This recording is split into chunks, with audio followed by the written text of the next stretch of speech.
ProAnglers.com, the ultimate online bass fishing learning center, is proud to bring you Fishing Factors with 3-time Bassmaster Classic Qualifier and Elite Series angler Lee Bailey Jr.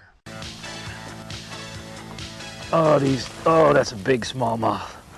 Big smallmouth. Oh, yes. I'll tell you folks, man, throwing a Zara spook on the surface in 20 feet of water for these big smallmouth, there is nothing more fun. She's coming up again. She's coming up again. Nope, nope. Yep. Oh. Oh, big smallmouth. During the fall, you can catch them big smallmouth out in 20 foot of water in the morning and then move up to shallow water and catch them big largemouth as well.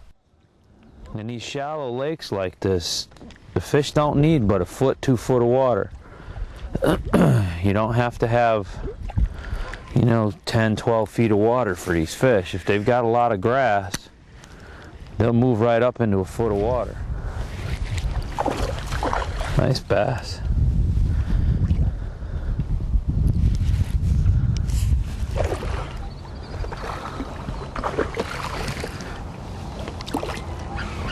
Very nice bass.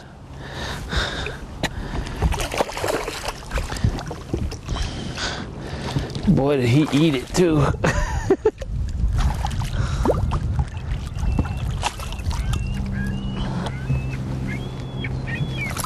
Oh, look at that, he ate it.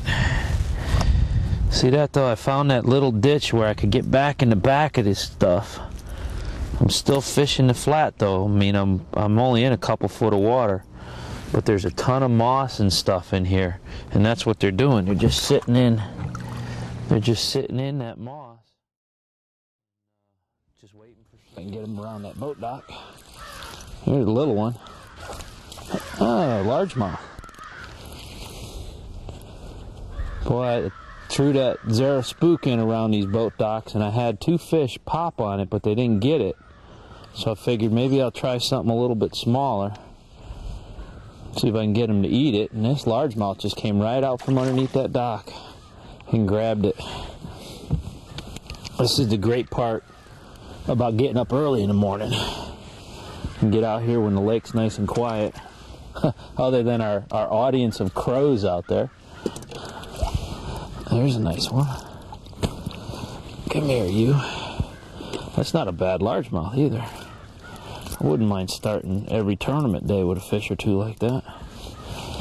That's a nice little fish. He was sitting right underneath that boat dock. He came up on that poplar, but he just barely grabbed it. I really thought it was a rock bass or something, that small. It ended up being a decent largemouth. The other thing to pay attention to when you're fishing these boat docks like this, or any type of structure, that fish I caught right off the edge of that boat dock. What I did was I made a short cast to the front of the dock first. If it's a good dock, it could have 3 or 4 fish on it, but I don't want to make a cast all the way down inside the dock and catch a fish up near the bank, because then I'll spook any other fish that are there. So what I try to do is fish the edges first, and then I'll make my cast deeper into the dock, and hopefully I can maybe get another fish out of that same dock. And the reason is, with that long taper, is them fish a lot of times will move way out on this edge out here, and they'll be out here instead of right up on the bank. So what I like to do is start out here, work my way in a little bit. I'm going to throw a Zara spook and a pop-R for a while and see if I can catch a few of them fish, so I can come back a little later and slow down and throw a worm or a jig and catch more later in the day.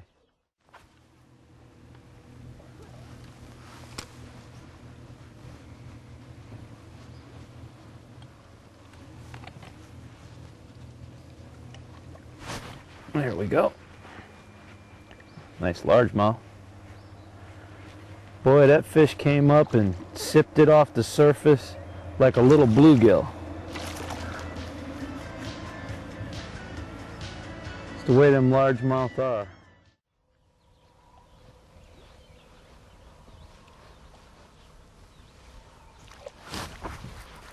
There we go. See, one thing you got to pay attention to is I just missed a fish right there, so I slowed way down. Because I can tell you, when you find fish this time of year, they're going to be grouped together. It's a nice one. It's a real nice fish.